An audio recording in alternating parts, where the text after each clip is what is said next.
베너라고 하는 영화를 보면은 주다 베너가 로마인 친구에 의해서 총독을 시해하려고 했다고는 모함을 받고 노예로 끌려 로마 군함에서 노를 젓는 일을 하게 되었습니다. 베너가 노를 젓는 모습을 본 군단장이 그는 노예가 아님을 알아봅니다. 그의 눈과 표정에서 노예가 아니라는 사실을 알고 그를 풀어주라고 합니다. 비록 신부는 노예가 되었을지언정 그의 내면에는 어떤 것에 의해서도 속박을 당하지 않고 살아가는 자유가 있었기 때문이라고 하는 것입니다. 바로 이 자유가 필요합니다. 이 자유를 누려야 되지요. 이 자유는 우리가 진리 안에 있을 때 누릴 수 있는 자유입니다. 예수님이 말씀하시기를 진리를 알지니 진리가 너희를 자유케 하리라. 사랑하는 여러분, 자유하십니까? 자유자로 살아가고 계시는지요? 내가 물질과 환경과 사람, 율법, 죄의 속박을 당하지 않고 자유하냐라고 하는 것입니다. 안타깝게도 사람들은 그러지 못한다고 하는 것이 현실인 것입니다. 로마서 8장 1절에 말씀하기를 그러므로 이제 그리스도 예수 안에 있는 자에게는 결코 정죄함이 없나니 이는 그리스도 예수 안에 있는 생명의 성령의 법이 죄와 사망의 법에서 너를 해방하였습니다. 죄와 사망의 법에서 우리를 해방하였다고 하는 의미는 곧 우리가 죄와 사망의 속박에서 살아가고 있다고 하는 말씀 아닙니까? 다시 말해 율법에 매여 있다고 하는 내용이겠지요. 먼저 우리는 죄의 속박을 당하고 있습니다. 언제 어느 때 찾아올지 모르는 우리는 죄에서 항상 자유하지를 못하고 있어요. 그러다 보니 항상 죄 때문에 우리가 두려움을 갖게 됩니다. 1톤 트럭을 사가지고 수박을 파는 수박장수 아저씨가 있습니다. 항상 노상을 점령해서 수박을 팔다 보니 경찰이나 혹은 구청 직원이 와서 아저씨 차 빼세요. 이게 항상 부담스러워서 수박을 팔면서도 주변을 두리번거립니다. 혹시 경찰이 오지 않는가? 그 어느 날 수박을 팔고 있는데 경찰 차 하나가 삐약삐약 하면서 옵니다. 이분은 할 수 없이 팔던 걸 빨리 접어가지고서는 자동차를 몰고는 도망을 갑니다. 근데 경찰차가 계속 삐약대면서 쫓아옵니다. 얼마를 가다가 도무지 내가 이 경찰차를 따돌릴 수 없겠다고는 판단이 섰는지 가해의 차를 댔습니다. 경찰이 수박 파는 그 아저씨에게 오더니 아저씨 수박 하나 주세요. 수박 하나 사 먹기 되게 힘드네요 하고 수박 한 덩이를 사가지고 갔습니다. 자, 뭐 본 사람은 뭘만 봐도 놀래듯이 말입니다. 삐약삐약대고 오니까 자기를 잡는 줄 알았지 사실은 경찰차는 수박 살려고 왔는데 그걸 몰랐다 이 말입니다. 항상 우리가 이렇게 뭔가 삶 속에서 죄로부터 자유하지 못하고 불안 가운데 살아가고 있다는 이야기겠지요. 그래서 우리는 이렇게 하나님 앞에 기도합니다. 하나님, 알고 지은 죄, 모르고 지은 죄 다 용서해 주세요. 주일마다 나와서 우리는 이러한 기도를 반복하고 있습니다. 그리고 사람에게 무슨 일이 일어나면 제일 먼저 생각나는 것이 죄의식입니다. 내가 혹시 죄를 져서 이런 것이 아닌가 하고 이게 먼저 퍼뜩 떠오릅니다. 성경에 보면 욥이라는 사람이 고난을 당했습니다. 욥의 친구 엘리바스라고 하는 사람이 찾아와서 욥에게 그 고난의 이유에 대해서 이렇게 말합니다. 생각해보라. 죄 없이 망한 자가 누구인가? 정직한 자의 끊어짐이 어디 있는가? 여기 있는 이 사람은 생각했습니다. 죄 없이 욥아 내가 어찌 이런 고통을 당할 수가 있겠느냐? 네가 고난당하는 것은 뭔가 죄가 있기 때문에 고난당하는 거 아니냐? 일반적인 사람들은 이런 의식을 가지고 있다고 하는 것입니다. 아니, 이스라엘의 유대인들도 이런 의식을 가지고 살고 있었습니다. 유대인들은 사람들이 병들고 고난당하면 죄 때문이라고 생각했습니다. 그래서 예수님의 제자들이 나면서 시각장애인이 된 사람을 보고 예수님께 질문을 이렇게 합니다. 제자들이 물어 이르되 라삐요, 예수님을 향해 선생님이요, 이 사람이 맹인으로 난 것이 누구의 죄로 인함이니까? 자기니까 그 부모이니까? 이 사람이 이렇게 태어나서 맹인으로 살아가는 것은 자기 죄 때문입니까? 부모 죄 때문입니까? 이것이 유대인들의 의식이었고 상식이었다 이 말입니다. 이렇게 죄는 인간을 두렵게 하고 정죄의식 가운데 속박되어 살아가는 것입니다. 이것이 사람에게는 괴로운 것이죠. 그런가 우리는 두려움의 속박 속에 살아가고 있습니다. 그리고 죄인이기 때문에 두려움의 속박을 벗어나지 못하고 있는 거예요. 가인이 동생 아벨을 죽이고 나서 하나님께 책망을 받고 그 땅에서 쫓겨납니다. 그때 가인이 이렇게 고백을 합니다. 주께서 오늘 이 지면에서 나를 쫓아내시온즉 내가 주의 낯을 배웁지 못하리니 내가 땅에서 피하며 유리하는 자가 될지라. 무릇 나를 만나는 자마다 나를 죽이겠나이다. 나를 만나는 사람마다 나를 죽이면 어떡합니까 하는 두려움 가운데서 내가 지면을 유리방황하며 살 수밖에 없습니다라고 여기 있는 가인이 고백을 했습니다. 죄인된 순간부터 두려움이 그에게 찾아왔습니다. 그래서 순간순간 우리는 두려움 가운데 살고 있습니다. 사고를 당하면 어떡하지? 실패를 당하면 어떡하지? 배신을 당하면 어떡하지? 질병이 오면 어떡하지? 죽음에 대한 두려움을 가지고 사람들이 살아가고 있죠. 한때 유럽에는 흑사병으로 유럽의 인구의 3분의 1이 죽었지요. 그런가 하면 스페인도 독감 때문에 5만 명이나 죽었던 역사가 말하고 있습니다. 전쟁으로 죽은 사람보다 이렇게 두려움과 이런 질병으로 죽은 사람이 더 많다고 하는 통계입니다. 워싱턴 대학교와 하버드 대학교와 존 홈킨스 의대에서 그 연구한 결과 나온 이야기입니다. 하나님을 의지하고 자유하게 될 때 치유는 빠르다고 하는 통계가 나왔습니다. 그렇습니다, 여러분. 사람은 이런 것 때문에 두려움을 갖고 있습니다. 그런가 우리는 율법의 속박을 당하고 있습니다. 갈라디아서 4장에 이렇게 말합니다. 율법 아래 있는 자들을 속량하시고라고 말씀이 나옵니다. 다시 말해 사람들이 율법에 속박되어 있다라고 하는 것입니다. 오늘 말씀에 보면은 예수님께서 유대인들에게 이 율법 속박 가운데 살고 있다고 하는 것을 말씀한 것을 알고 있습니다. 유대인들이 이렇게 말합니다. 우리는 자유인이다. 그들이 대답하되 우리가 아브라함의 자손이라 남의 종된 적이 없거늘 어찌하여 우리가 자유롭게 되리라 말하느냐라고 말했습니다. 여러분, 예수님께서 진리를 알지니 진리가 너희를 자유롭게 하리라 이렇게 말씀했습니다. 그때 저들은 이런 반응을 보였습니다. 우리는 아브라함의 자손이고 남의 종된 적이 없는데 어떻게 우리에게 자유하라 이런 말을 하느냐. 예수님께 유대인들이 반문한 내용이 되는 것입니다. 여러분, 이 반응 속에서 유대인들은 생각했습니다. 우린 스스로 자유인이란 의식을 가지고 살았습니다. 그러나 주님께서는 저들을 볼 때 결코 저들은 자유하지 못하고 살아가고 있는 모습을 본 겁니다.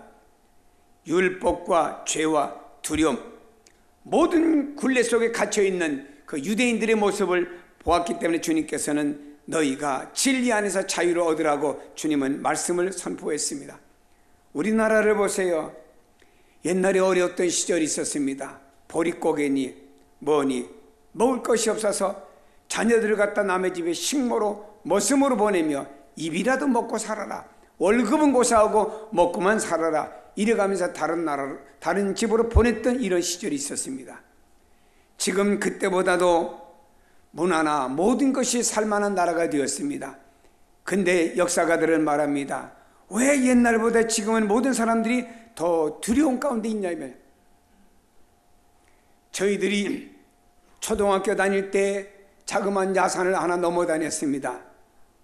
그때는 초등학교 1학년 학생들이라도 어느 부모가 하나 따라간 적이 없습니다. 요즘에는 어린아이들이 어디 가면 부모님이 따라갑니다. 왜? 사회가 하도 험악하다고. 그러니 따라다니는 부모의 심정은 무엇입니까? 왜 따라다닙니까? 사회가 험악하다는 두려움 때문에 따라다니는 것이겠죠.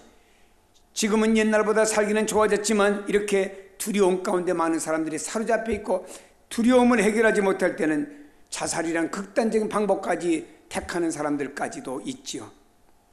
우리 그리스도인들도 마찬가지입니다. 처음에는 은혜로 시작합니다. 구원받아서 은혜요, 생활도 은혜요, 모자라도 부족해도 은혜요, 넘쳐도 은혜요. 그래서 봉사도 열심히 하고 전도도 잘합니다. 그러나 점점 세월이 지나면서 신앙이 형식화되면서 율법화되고 맙니다. 교회 나오는 것도 율법화되고 맙니다. 자신이 뭔가 하지 않으면 안 된다고, 내가 하지 못하면 정죄의식을 가지게 됩니다. 마음의 중심보다 주변의 눈들을 더 의식합니다. 내가 해야 된다고 생각합니다. 이것이 나를 속박하고 치유하지 못합니다. 은혜로 나가지 못하게 만듭니다. 사랑과 환경에게 속박을 당하는 사람들도 있습니다. 우리가 죄를 범하는 근본 이유가 어디에 있습니까? 환경과 사람으로 인한 것이에요. 가인이 인류의 첫 살인자라고 하는 오명을 인류의 역사 속에 하나님의 생명책에 남깁니다. 그가 살해한 것은 바로 동생 아벨로 인한 것이죠. 동생이 너무너무 미웠습니다. 하나님 자기 재산을 받지 않고 동생의 재산만 받았다고 하나님 원망스러웠어요. 그것이 아벨의 것 같습니다. 동생은 잘못이 없습니다. 그러나 그 대상으로 인해서 가인은 마음에 죄가 싹트기 시작했고 결국 그 죄는 살인까지 빚어졌다라고 하는 것입니다. 우리는 사람에 대해서 절대 자유하지 못하고 있습니다. 나는 당신 때문에, 난 당신 때문에 서로 간에 마음이 다쳐가지고 다친 마음 속에는 자유를 누리지 못하며 살아가는 사람들이 있다라고 하는 것입니다. 이런 우리들을 향해서 주님이 오늘 말씀하시는 메시지를 들어야 됩니다. 진리를 알지니 진리가 너희를 여러분을 자유케 하리라는 말씀입니다. 그렇습니다. 우리가 참 자유인이 되고 진정으로 자유를 누리는 길은 진리를 아는 것밖에는 없습니다. 바로 예수 그리스도 그분과 그분의 말씀이 진리인 줄로 믿습니다. 진리인 예수 그리스도. 요한복음 14장 6절에 말씀합니다.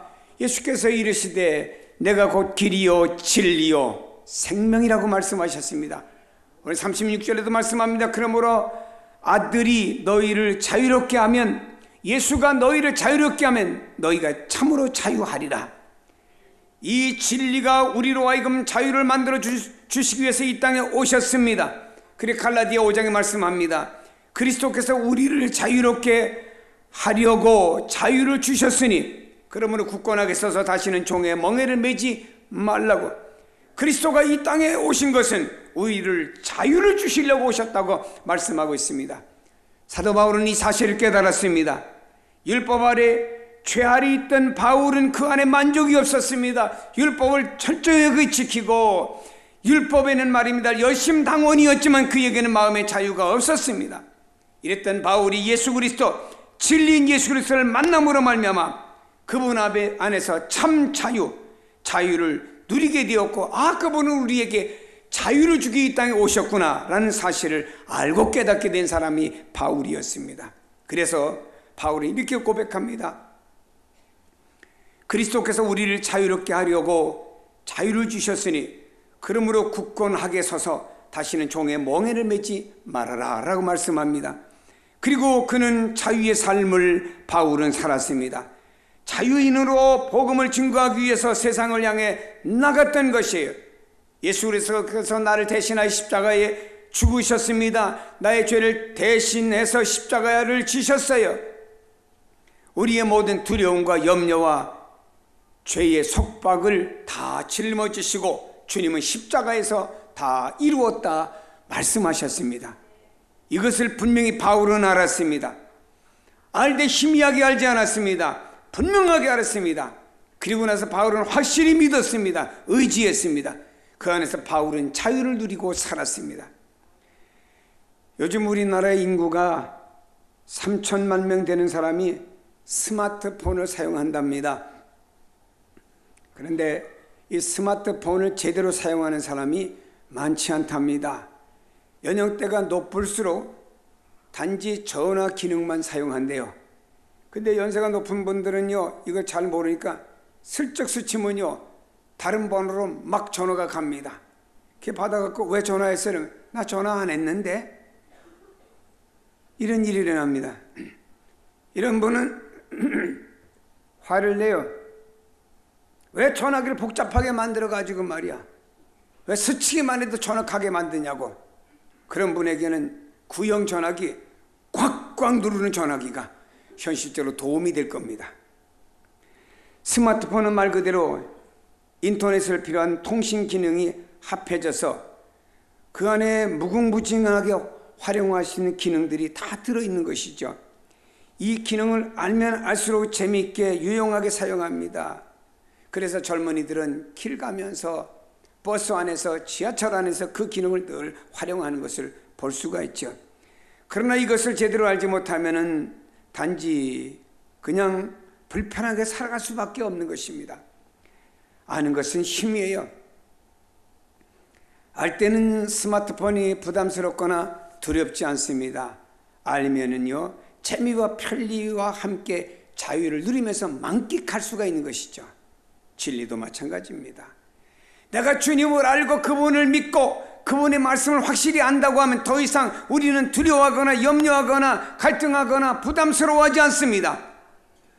우리 안에 갈등이 있고 우리의 삶이 우왕좌왕한다고 하면 나는 아직도 어떤 길을 가야 될지 제대로 모르고 있다라고 하면 내가 아직도 진리 안에 있느냐라고 하는 질문을 스스로에게 한번 던져봐야 됩니다.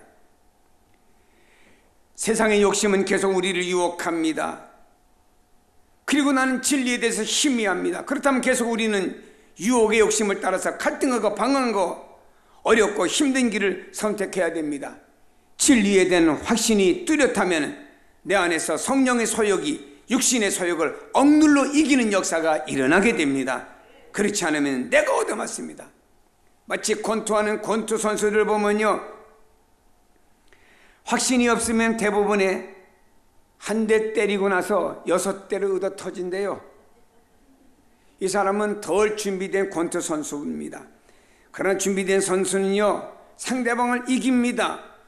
우리가 진리를 알 때 그 진리신 예수 그리스도 가운데서 분명히 서 있다가 쉽게 얻어맞지 않습니다. 오히려 우리를 유혹하고 갈등을 일으키는 그 어떤 대상과 싸워 이기게 만들어요. 때려 눕히게 만듭니다. 내 안에 진리, 즉 예수 그리스도와 그분의 말씀이 살아있다고 하면 더 이상 유혹의 갈등, 두려움 속에 있지 않고 진리가 나를 자유하게 만들어주는 줄로 믿습니다. 과거의 주님의 제자들이 그랬어요. 그리고 초대 교회들이 그랬습니다. 그들은 육신적으로는 갈등과 힘든가 어려움이 있었지만 그들은 진리 안에 자유가 누렸습니다. 그들은 마음의 천국 그리고 영적인 천국을 누리며 살아간 사람들이 된 줄로 믿습니다. 사랑으로 섬길 때 자유를 찾게 됩니다. 우리는 사랑을 느끼는 그 순간부터 자유함을 누리게 됩니다. 아이들이 엄마의 품속에서 엄마의 사랑을 느끼는 순간에 그 아이는 자유를 만끽하게 되죠. 예수님은 자유는 사랑으로부터 시작된다고 말씀하고 있습니다. 예수님이 이렇게 말씀하셨어요. 나는 섬김을 받으러 오지 않고 섬기려 왔다고 그랬습니다. 만일에 예수님께서 섬김을 받으려고 오셨다고 하면 제자의 이놈들아 왜 나 안 섬겨? 유대인들아 내가 너희들을 왜 죽기 위해서 왔는데 왜 안 섬기지? 그런 생각을 가지셨으면 예수님 굉장히 마음에 불편하고 자유함을 누리지 못했을 것입니다. 그러나 주님은 말씀하십니다. 나는 섬김을 받으려고 오지 않았다. 나는 많은 사람을 섬기려고 왔는데 어떻게 섬기느냐? 많은 사람을 위하여 내 이한 목숨을 대성물로 주기 위해서 왔다라고 말씀했습니다. 예수님은 십자가에서 자신의 몸을 내던지시고 우리의 대성물이 되어주셨어요. 그리고 예수님이 십자가에 달리셨을 때 예수님이 옷을 서로 나눠 갖겠다고 하는 그 로마 군병들을 바라보면서 아버지여 저들이 하는 것 죄인 줄 모릅니다. 용서해 주세요. 중보의 기도를 드리셨던 것은 예수님이 자신의 대성물이며 그 자유함 속에서 그런 기도를 할 수가 있었습니다. 이런 믿음을 가졌던 스데반도 자기를 향해 돌을 치는 사람들을 향해서 하나님 앞에 아버지여 저들이 하는 것 죄인 줄 모릅니다. 용서해 주세요. 이러한 기도를 하게 되었습니다. 바로 예수님은 이러한 삶을 사셨기 때문에 어떤 것에도 속박을 당하지 않으셨고 스스로 속박의 굴레 가운데 있지 않으셨습니다. 예수님은 자유인 그 자체로 살아가신 것입니다. 우리가 사랑할 수 없다면, 사랑으로 섬길 수 없다면 자유를 얻는다 해도 자유는 참 자유가 되지를 못합니다. 부부간의 사랑을 고백합니다. 사랑 고백해. 여보 사랑해. 나도 당신 사랑해 라고 고백합니다. 그런데 자유하지가 않아요. 왜일까요? 남편은 아내에게 속박되었다고 생각합니다. 아내는 남편에게 속박되었다고 생각합니다. 또한 남편과 아내는 우리 둘은 자녀에게 속박되어서 이렇게 생각합니다. 이러면 피차간에 자유가 없죠. 그러니까 남자는 생각하기를, 야, 집에 가는 것보다 차라리 직장에 있다 늦게 가서 잠이나 자는 게 더 낫겠다, 이런 생각 갖는 사람도 있죠. 여러분, 이런 생각을 할 때부터 그에게는 자유가 없는 겁니다. 절대 행복할 수가 없습니다. 사랑을 잃어버리면 아무것도 아닙니다. 내가 사랑해야 하고 내가 사랑을 받아야 됩니다. 편한 것과 자유는 다릅니다. 사랑이 없는 평안함은 고독으로 끝날 수도 있습니다. 홀로 있어도 사랑을 확인하면 고독하지 않고 그 속에서 자유할 수가 있습니다. 자유는 사랑의 의미가 전달될 때 느낄 수가 있고 누릴 수가 있는 것입니다. 참 자유는 사랑으로 섬길 때 누린 것입니다. 그래서 성경은 믿음, 소망, 사랑 중에 제일은 사랑이라고 말씀했고요, 사랑의 줄로 하나가 되라고 말씀했고요, 구약 성경에는 하나님 세상을 이처럼 사랑하사 독생자를 보내주신다고 말씀했고요, 신약 성경은 예수님이 우리를 사랑해서 십자가 지셨다고요. 구약과 신약 합치면 사랑밖에 말씀이 없습니다. 우리는 그리스도에게 속해야 됩니다. 포도나무 가지가 그 포도나무 줄기 나무에 붙어 있을 때 모든 것이 공급을 받고 자라고 열매를 맺을 수가 있어요. 그런 포도나무 가지가 포도나무에 붙어 있다 보니까 바람 불면은 막 흔들리고 귀찮다고 떨어져 나왔어요. 땅에 떨어졌습니다.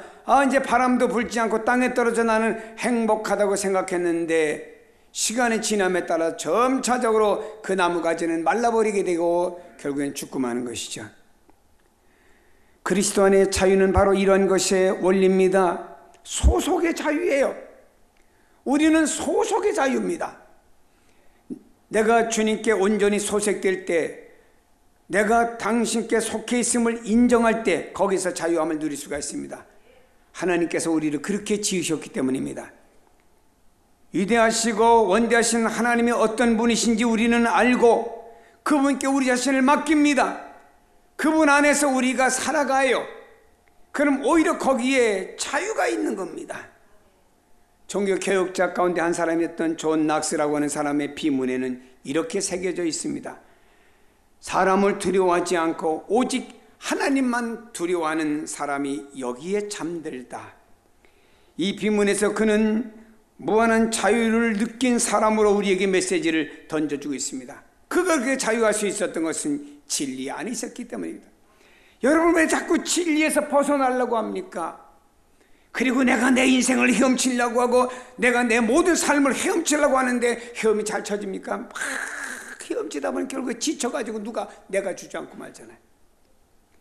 그러나 내가 신앙 안에 사는 것이, 믿음 안에 사는 것이, 그리스도 안에 사는 것이 사회 속에서 볼 때는 불편한 것 같아도 거기에 나 자신을 맡기고 그 안에서 슬금슬금 헤엄치게 될 때 거기에 주님의 인도가 있고 주님의 도와주심이 있고 거기에 진정한 자유가 있는 것입니다.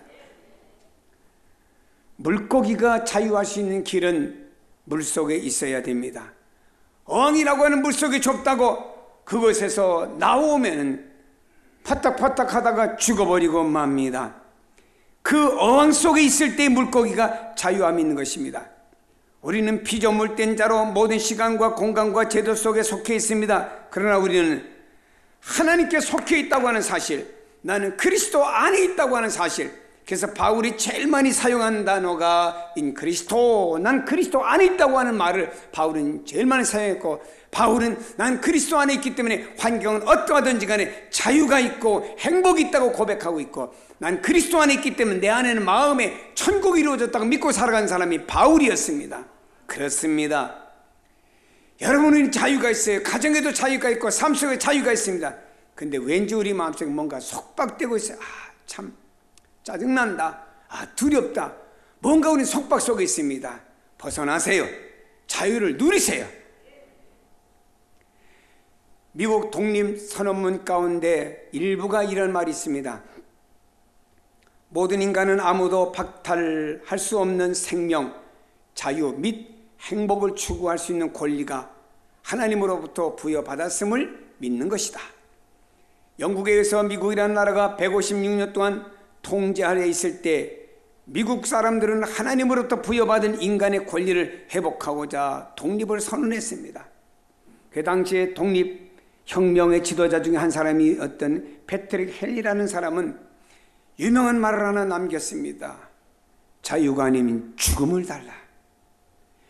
결국에 자유를 갈망한 저들에게는 결국에 자유를 안겨주었고 지금은 세계적인 나라가 되었습니다. 여러분, 그러나 진정한 환경의 자유가 아니고 진정한 내적이며 영적이며 우리 삶의 진정한 자유는 그리스도 안에서 찾아야 됩니다. 사랑하는 여러분이요, 진정한 소중한 자유는 그리스도 안에 있습니다. 돈이, 세상이, 사람이, 환경이, 내가 원하는 취미가 자유가 아닙니다. 그런 것들을 누려둔 내 안에는 자유가 없을 수가 있습니다. 내가 원하는 목적이 이루어져도 자유가 없을 수가 있습니다. 우리의 진정한 이 자유는 그리스도 안에 있을 때, 여러분이 그리스도 안에서의 진정한 자유를 만끽하는 성도가 되기를 주의 이름으로 축복합니다.